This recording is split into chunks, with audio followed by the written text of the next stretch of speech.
They call you the godfather of AI. So what would you be saying to people about their career prospects in a world of superintelligence? Trained to be a plumber. Really? Yeah. Geoffrey Hinton is the Nobel Prize-winning pioneer whose groundbreaking work has shaped AI and the future of humanity.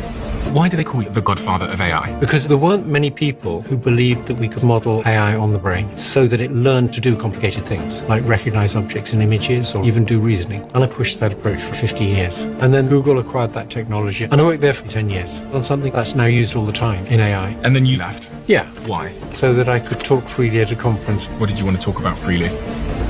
How dangerous AI could be. I realized that these things will one day get smarter than us, and we've never had to deal with that. And if you want to know what life's like when you're not the apex intelligence, ask a chicken.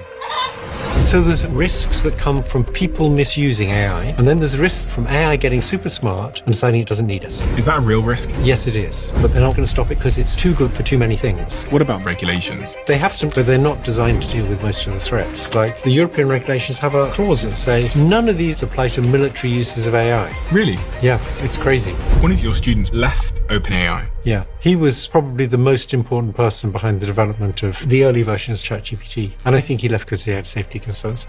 We should recognize that this stuff is an existential threat. And we have to face the possibility that unless we do something soon, we're near the end.